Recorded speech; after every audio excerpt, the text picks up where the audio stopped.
अस्सलाम students of 10th class, this is Mukhtar sir live from the fields. आज हम जिस टॉपिक के बारे में बात करने जा रहे हैं that is safety measures protecting our self from disaster. ये आज हमारा टॉपिक रहेगा and we will complete this very video into 2 parts and this is part number 1। और इस पार्ट में हम देखेंगे कि डिज़ास्टर क्या होता है। नेचुरल डिज़ास्टर्स रहते हैं हमारे पास and you must know it, और एंथ्रोपोजेनिक डिज़ास्टर्स रहते हैं, मैन मेड डिज़ास्टर्स जिनको हम बोलते हैं।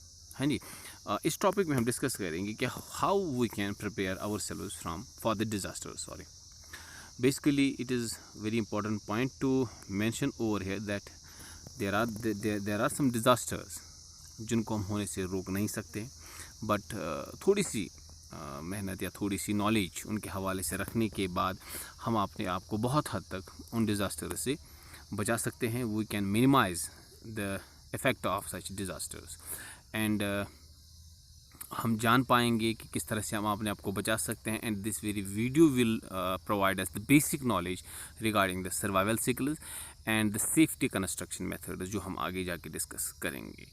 तो जब हम बात करते हैं डिज़ास्टर्स की, तो सबसे पहला पॉइंट जो हम यहाँ पर डिस्कस करेंगे आपके साथ दैट इज़ सर्वाइवल साइकिल्स कि किस तरह से हम बचा सकते हैं जानों को, अपनी जान को कैसे बचा सकते हैं, how can we protect our selves and at the same time how can we do rescue operations. क्योंकि हम देख सकते हैं टाइम इमेमोरल्स, जो हम when we go back in the history of the human kind, पहले से ही इंसान डिज़ास्टर्स से जूझता आ रहा है, नंबर 1।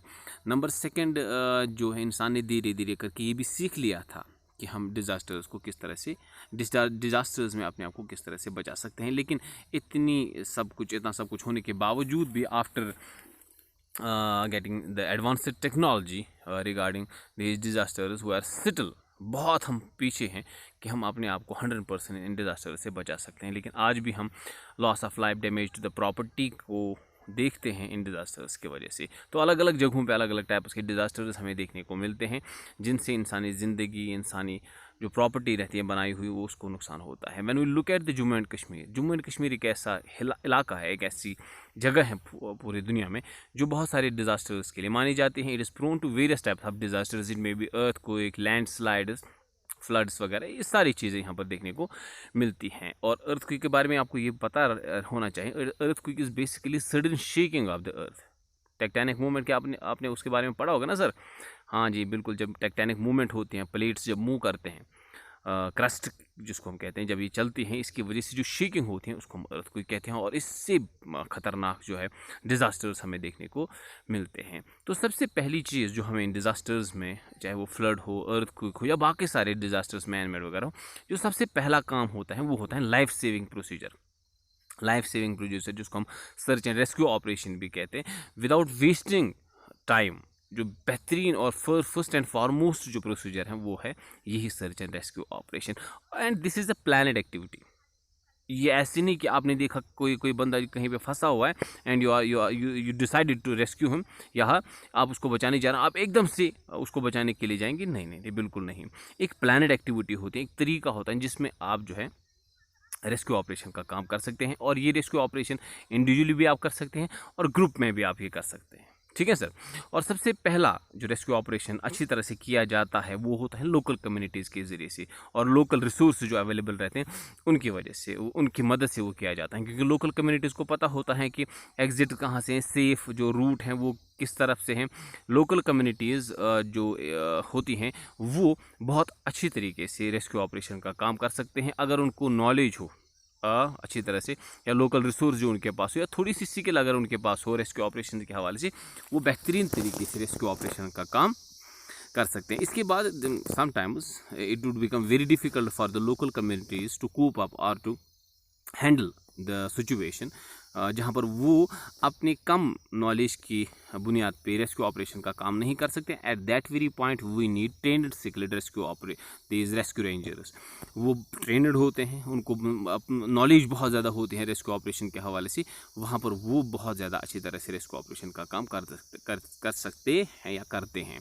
ये जो ट्रेंड स्किल्ड रेस्क्यू रेंजर्स होते हैं ये 2 हिस्सों में होता है, एक होता है टीम, दूसरा होता है टीम हेड। मतलब इसमें अलग अलग ये काम करते हैं। एज ए टीम अगर हम देखें, ये बोथ मेल एंड फीमेल्स होते हैं इन ये जो ट्रेनड एंड स्किल्ड रेस्क्यूअर्स होते हैं, ये मेल भी होते हैं फीमेल भी होते हैं। ये बैलेंस्ड होते हैं, इमोशनली बैलेंस्ड होते हैं, क्या कहते हैं इसको, ये मतलब बहुत अच्छी तरीके से ये अपना काम करते हैं और इनको वो सारी स्किल्स पता होती हैं जो रेस्क्यू ऑपरेशंस में इनकी मदद करते हैं दूसरों को बचाने के हवाले से। अगर हम ऑब्जेक्टिव्स देखें इनके रेस्क्यू ऑपरेशंस के, वो होता है विक्टिम उसको ढूंढना। The first and foremost thing, the objective behind the rescue operation is to search of the victim. उसके बाद फर्स्ट एड प्रोवाइड करना और एडमिनिस्ट्रेशन जो होती है, लोकल एडमिनिस्ट्रेशन, उनको उनकी मदद करना डेड बॉडीज़ को ढूंढने में, उनको जलाने में या उनको दफनाने में। इस तरह से एनिमल्स को वहाँ पर जलाने के हवाले से, या बीमारियाँ जो पोस्ट डिज़ास्टर होती हैं उनको कम करने के हवाले से ये लोग बड़ा अच्छा खासा रोल प्ले करते हैं। इसके अलावा ये डैमेज्ड जो बिल्डिंग्स होते हैं या कोलैप्स्ड बिल्डिंग्स जो होते हैं, उनकी वजह से मज़ीद ज़्यादा नुकसान न हो, उसमें भी ये रेस्क्यू ऑपरेशन वाले जो लोग रहते हैं ये काम करते हैं। और उनका ऑब्जेक्टिव यही होता है कि पोस्ट ऑपरेशन होने वाले जो एक्स्ट्रा नुकसानात होते हैं कम्युनिटी के हवाले से वो ना होने पाए। ठीक है सर। और ये लोकल वॉलंटियर्स को भी इन्वॉल्व कर सकते हैं, उनको हल्की सी इन्फॉर्मेशन दे के उनसे भी अच्छा खासा काम ले सकते हैं। अगर हम देखें एज ए टीम लीडर जो होता है, इस पूरी टीम का जो हेड होता है, उसका काम होता है कि डिज़ास्टर एरिया को पूरी तरह से एसेस करना, उसकी नॉलेज रखना, हर जगह से कहाँ से सेफ़ एग्ज़िट्स हैं, कहाँ से किस तरह से रेस्क्यू ऑपरेशन किया जा सकता है, अच्छा सेफेस्ट अप्रोच कौन सा है उस इलाके में पहुंचने के लिए, वो इसको पता होना चाहिए। ठीक है सर। और इसका एक और काम होता है safe guard of the team. Safe guard of the team बहुत ज़रूरी होता है, क्योंकि जब तक इसकी टीम सेफ नहीं रहेगी सो ये उनके लिए पॉसिबल नहीं है कि वो कोई भी रेस्क्यू ऑपरेशन कर सके। So it is now the very important point to remember over है, as a team leader you must take care of your team. अच्छा, time to time instruction provide करना अपनी टीम को, ये इसका काम रहता है। लेकिन एज ए टीम मेंबर जो आप किसी हेड के अंदर काम करते हैं, आपको क्या क्या काम करने होते हैं, आपको कौन कौन सी चीज़ों का ध्यान रखना होता है। कूल रहना है, ठंडा रहना, मतलब बिल्कुल आपने आपको दिमाग को ज़्यादा परेशान नहीं करना है।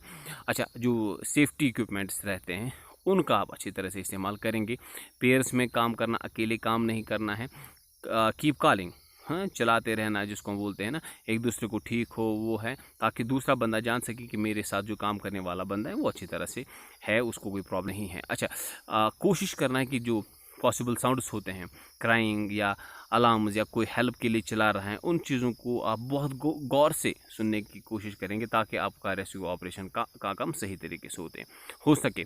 अच्छा, डोर्स जो रहते हैं डैमेज्ड बिल्डिंग्स के या विंडोज़ हैं, उनको खोलने की आपको ज़रूरत नहीं है, या उनको आप खोलेंगे नहीं, वरना ऐसा ना हो कि आप दूसरों को बचाते बचाते खुद ही मुसीबत में फंस जाएं। And at the same time it is very important point, as a team member you must remember that treat every single wire, जो वहाँ पर बिजली की जो वायर्स रहते हैं उनको आप ट्रीट करेंगे लाइव वायर, मतलब आप ये समझ के इनको देखेंगे कि इनमें करंट चल रही है। ठीक है, वरना अगर आपने किसी को हाथ लगा किसी वायर को, अगर उसमें करंट रही तो आप प्रॉब्लम में फंस सकते हैं। So treat every single wire as live wire. आग नहीं जलाएंगे, और हमेशा जो अपने काम जो आप काम करेंगे, whatever you are going to do, इसमें आपको बिल्कुल जेंटल रहना है। हाँ, आप ऐसा नहीं कोई चला रहा है मुझे बचा, आप एकदम से कूद के उसको बचाने के लिए चले जाएंगे, तो ये बहुत गलत है। ये आपको ध्यान रहना है कि आप उसको बचाने के लिए जाएंगे, it is your duty, but you must remain always gentle as far as your actions are concerned. ठीक है सर। और मैक्सिमम जो सेफ्टी का आपको ध्यान रखना है, रिमूव करते समय डेब्रीज जो रहती हैं या विक्टिम उसको बाहर निकालते समय जो आपको ध्यान रखना है, वो सबसे ज़्यादा ध्यान रखना है। ठीक है सर। तो इसके बाद जब आप विक्टिम के पास पहुंच जाते हैं तो फर्स्ट एड प्रोवाइड करना ये आपका फ़र्ज़ बनता है। उसको ब्रीदिंग अगर वो नहीं कर रहे हैं तो उसको फैसिलिटेट करवाना, ये भी आपका काम ही रहता है। तो ये था कुछ वो पॉइंट जो आपको टीम मेंबर या टीम हेड जिन बातों का आपको ध्यान रखना होगा, और रेस्क्यू ऑपरेशन किस तरह किया जा सकता है। लेकिन ये रेस्क्यू ऑपरेशन वेरी होते हैं रीजन टू रीजन या सिचुएशन टू सिचुएशन, क्योंकि फ्लड्स में आपको एक तरीके से रेस्क्यू ऑपरेशन करना पड़ेगा, अर्थक्वेक्स के दौरान आपको दूसरे तरीके से जो है रेस्क्यू ऑपरेशन करना पड़ेगा। इसके बाद हम बात करेंगे बर्न्स की, डिग्री ऑफ बर्न्स की। जब कोई इंसान जलता है ना तो उसको हम बर्न्स कहते हैं। इसमें 3 अलग अलग टाइप्स के बर्न्स होते हैं। फर्स्ट डिग्री बर्न, ये वो बर्न होते हैं जिसमें स्किन की टॉप लेयर इन्वॉल्व होती हैं, ये ज़बरदस्त पेनफुल होती हैं। ठीक है सर। इसमें जो है स्किन जो है वो रेड हो जाती है पूरी तरह से, और ये बहुत ही पेनफुल रहते हैं। आपने कभी जो आपके घर में आयरन रहता है, इस्त्री वगैरह रहते हैं, जब उंगली उसके साथ टच होती है तो ऊपर वाला जो लेयर होता है वो जल जाता है, लेकिन उसमें बहुत ज़्यादा पेन होती है। सेकेंडरी बर्न में होता है, इसमें क्या होता है कि 2 लेयर्स जो स्किन की रहती हैं। As far as the secondary burns is concerned, it involves 2 layers of the skin, जिसमें हमारा एपिडर्मिस आते हैं और डर्मिस जो रहते हैं, 2 लेयर्स स्किन की, that involve in this very second degree of burn. इसमें हमारे ब्लैस्टर्स आते हैं, पेनफुल भी होता है, और इसमें हमारा टिश्यूज जो होते हैं वो भी इन्वॉल्व होते हैं, उनमें स्वेलिंग वगैरह हो जाती है। ठीक है सर। अब इसके बाद आते हैं 3rd डिग्री बर्न की। 3rd डिग्री बर्न जो होते हैं, इसमें फुल थिकनेस, इसको हम बर्न्स भी कहते हैं, इसमें सारी लेयर जो स्किन की होती हैं वो इन्वॉल्व हो जाते हैं। इसमें डीप स्ट्रक्चर जो होते हैं, मतलब बिल्कुल अंदर तक जो मसल्स होते हैं वहाँ तक जो है ये इन्वॉल्वमेंट होती हैं इस बर्न्स की। ये पेनफुल उतना ज़्यादा नहीं होता है, लेस पेनफुल होता है as compare to the previous 2 burns, लेकिन इसमें पूरी तरह से जो मसल्स होते हैं वो इन्वॉल्व हो जाते हैं। ठीक है सर। अच्छा सर, अब हम क्या करेंगे इन हालात में, जब कोई बर्न जिसको होता है, हमें एकदम से अगर कोई इंसान जल जाता है तो उसको ठंडा पानी या पानी कम से कम उस पानी उसको डालना चाहिए या उसके कपड़ों पे डालना चाहिए, ताकि जो मज़ीद नुकसानात हैं इस बर्न्स के वो कम हो जाएं। जहाँ पर ज़ख्म लगा हुआ हो या जो हिस्सा जला हुआ हो, sorry, the area which was burnt, and you must, it is first and foremost thing कि आपको उस पर इमीडिएटली पानी डालना पड़ेगा। और जो इलाका जला हुआ है उसको साफ़ कपड़े से आपको कवर करेंगे। और ये भी आप याद रखेंगे कि जो ही इंसान कोई जलता है, ठीक है, उसके जिस्म से जुड़ी हुई कोई ज्वेलरी, जो बैंगल्स या इयरिंग्स वगैरह जो भी उसके जिस्म पे होती है, मेटल वगैरह जो रहता है, उसको फटाफट बाहर निकालें, ताकि स्वेलिंग होने से पहले ही आप उनको बाहर निकालेंगे तो वो उसके लिए बेहतर रहता है। और इस बंदे को जो जलता है उसको आप प्लेंटी ऑफ जो फ्लूइड्स देंगे, ताकि जो डेफिशिएंसी है फ्लूइड्स की या डिहाइड्रेशन का जो सिस्टम है वो उसके साथ ना हो, आगे ट्रीटमेंट करने में उसको आसानी हो जाती है। ठीक है सर। इसके बाद एक और सिचुएशन आती है, वो होती है ब्लीडिंग। कभी कभी किसी वजह से इंसान के जिस्म से खून बाहर निकलना शुरू हो जाता है, तो हमें क्या करना है उस सूरत में कि ये जो हिस्सा है जहाँ से खून आता है वो हॉट लेवल से ऊपर हो। ठीक है, वो हॉट लेवल से जब ऊपर रहेगा तो इससे क्या होता है कि हार्ट तक पहुँचने वाला जो खून है वो अच्छी तरह से पहुंच जाएगा। और यहाँ तक अगर ये इलाका जहाँ से खून बाहर आ रहा है हाथ से, पैर से, जब ये हार्ट की लेवल से ऊपर रहेगा तो वहाँ तक ब्लड, जो हार्ट का जो पंपिंग सिस्टम है वो धीरे धीरे वहाँ तक हार्ट ये ब्लड पहुँचाएगा। तो मसला यही है कि जब ये हार्ट लेवल से ऊपर रहेगा तो हार्ट को बहुत टाइम लगता है या वहाँ तक बहुत कम खून पहुंचता है। अगर हार्ट लेवल से नीचे रहेगा वो हिस्सा जहाँ से खून निकलता है तो वो आसानी से बहुत ज़्यादा खून लॉस हो जाएगा। तो बेहतर यही है कि जब किसी लिम्ब से या किसी भी ऑर्गन से खून बाहर आ रहा है तो वो हार्ट लेवल से ऊपर रहे, ताकि वहाँ से खून कम लॉस हो जाए। अच्छा, बैंडेज आप बांध सकते हैं उस जगह के ऊपर डायरेक्ट प्रेशर के साथ, ताकि वहाँ से खून बाहर ना निकले। अगर ज़्यादा खून लॉस हो गया तो हार्ट को जो है प्रॉब्लम हो सकती है, आप हार्ट अटैक का शिकार हो सकते हैं। कोई ऑब्जेक्ट अगर आपके जिस्म में फंसा हुआ है जहाँ से ये खून बाहर आ रहा है तो don't try to push it out, आप उसको बाहर नहीं निकालेंगे। ठीक है, क्योंकि जो ही आप उस ऑब्जेक्ट को वुड या कोई आयरन रॉड या गिलास प्लेंटर जो होता है, अगर आपके जिस्म में घुसा हुआ है, आप बिल्कुल उसको बाहर नहीं निकालेंगे, उसके इर्द गिर्द ही जो है बैंडेज लगाएंगे और फटाफट उस विक्टिम को हॉस्पिटलाइज करेंगे। ठीक है सर, ये आप याद रखेंगे।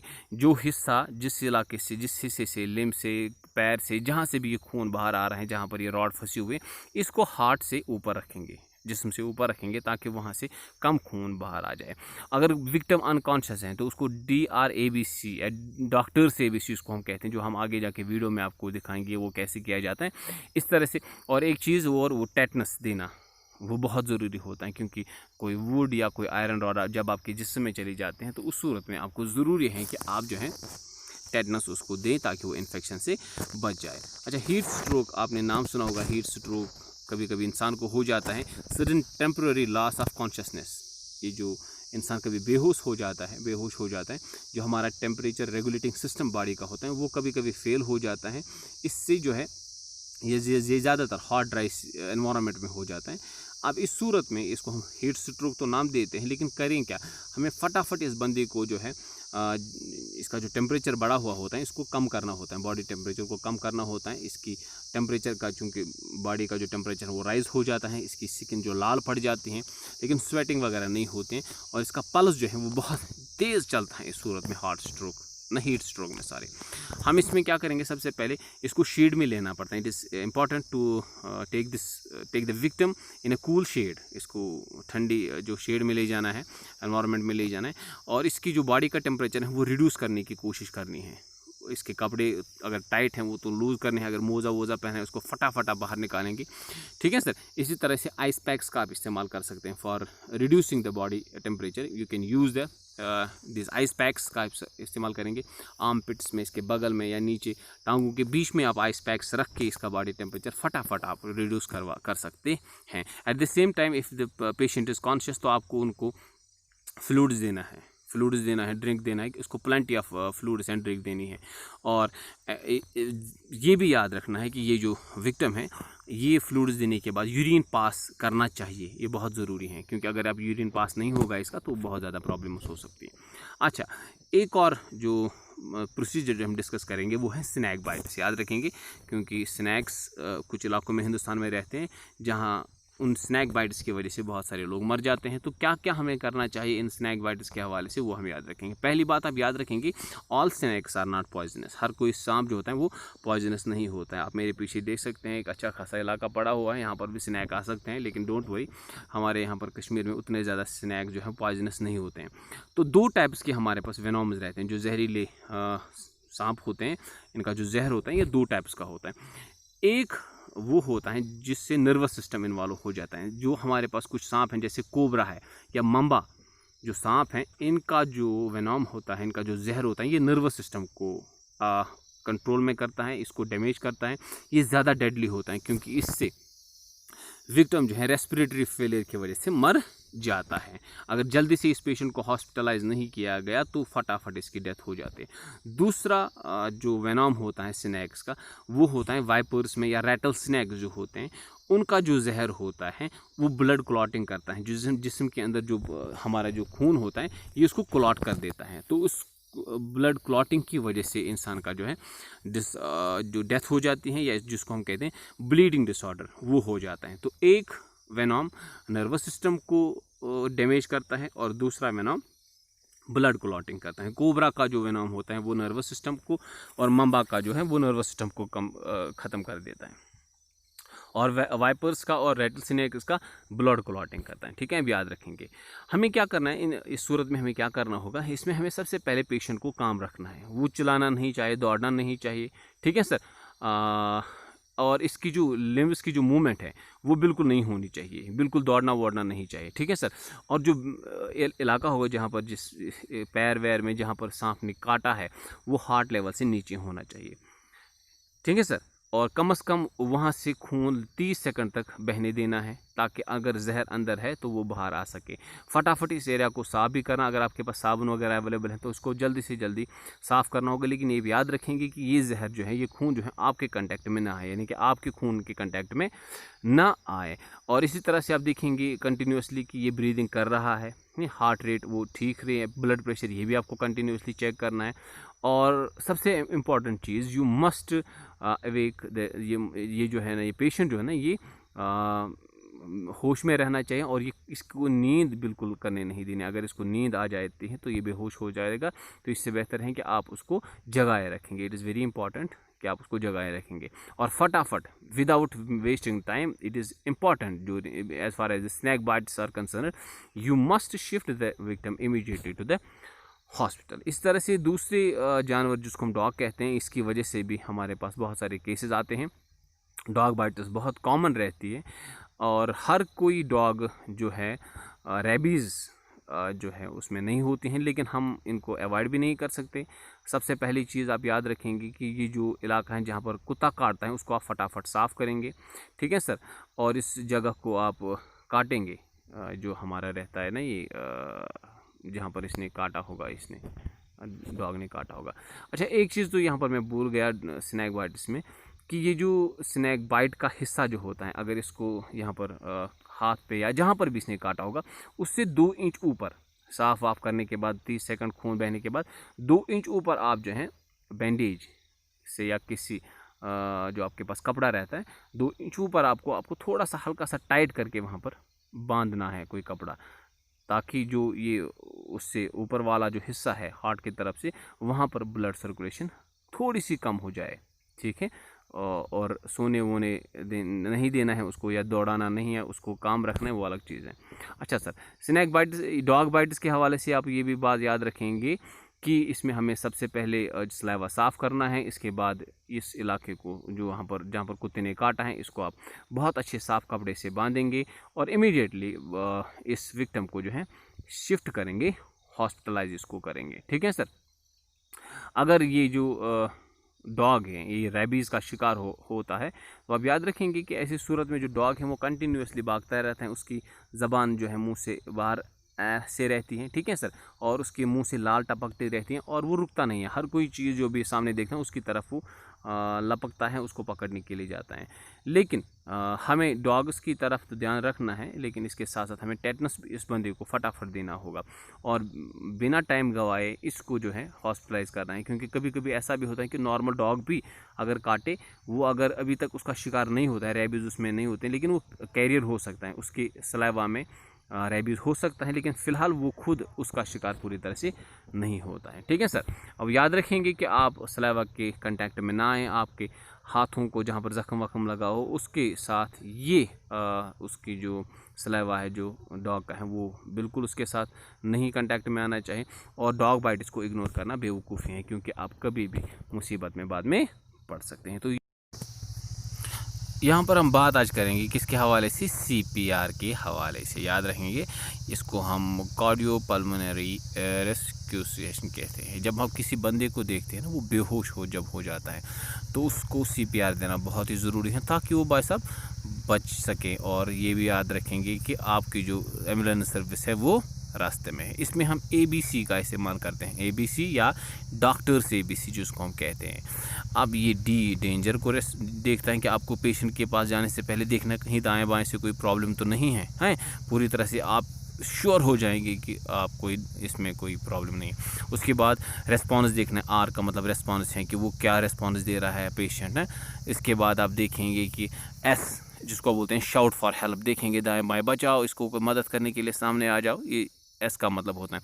उसके बाद A एयरवे, आप देखेंगे कि जो एयरवे हैं जो सांस लेता है वो क्या कर रहा है, दे रहा है, ब्रीदिंग हो रही है। B का मतलब होता है ब्रीदिंग, इसमें आप लुक, लिसन और फील देखेंगे, छाती की तरफ लिसन करेंगे कि इसके जो है मुंह से कुछ आवाज़ आ रही है, फील करेंगे कि इसकी जो सांस है वो कहीं से आपको महसूस तो नहीं हो रही है। पूरी तरह से आप ब्रीदिंग देखेंगे कि इसमें आपको इंसान के बारे में पूरी तरह से पता चल जाएगा कि वाकई में ये ब्रीदिंग कर रहा है या नहीं कर रहा है। लेकिन इसमें लुक, लिसन और फील का प्रोसीजर फॉलो करना है। और इसके साथ साथ एम्बुलेंस जो है उसको आपको कॉल करना है, वो खुद भी आप कर सकते हैं, लेकिन अगर आपके पास कोई दूसरा बंदा है उससे आप फ़ोन करवाएंगे कि भाई साहब फटाफट जो है एम्बुलेंस सर्विस को ला के जो है आप इसकी जान बचा सकते हैं। और इसके बाद सर्कुलेशन, C का मतलब होता है सर्कुलेशन, कि इसका हार्ट जो है वो पंप करना चाहिए। अरे भाई साहब अगर ये बेचारा पंप नहीं कर रहा है, इसका हार्ट जो है वो काम नहीं कर रहा है तो ये तो मर जाएगा ना। So it is necessary to that heart must be functional. और अगर ये नहीं कर रहे हैं तो आप उसको आर्टिफिशियल डिफिब्रिलेशन दे सकते हैं। ऐसे हाथ रख के इसकी छाती के ऊपर आप इसको दबाएंगे, ज़ोर से दबाएंगे, हाँ, पुश हार्ड एंड फास्ट, इसको तेज़ी से दबाएंगे और जल्दी से दबाएंगे और नीचे तक दबाएंगे। कम से कम 5 सेंटीमीटर आपके प्रेस से जो है छाती नीचे आनी चाहिए, लगभग 5 सेंटीमीटर। और ये कंटिन्यूसली आप करेंगे लगभग 1 सेकंड में 2 बार, हैं, ये ज़रूरी है। आप इसको आप याद रखेंगे, 1 सेकंड में 2 बार होना चाहिए। और हर 30 पंपिंग के बाद आप इसके मुंह में जो है 2 बार सांस डालेंगे अपने मुंह से, ताकि इसका जो ये हार्ट या जो ये दिल का जो धड़कना है वो कंटिन्यूसली होता रहे।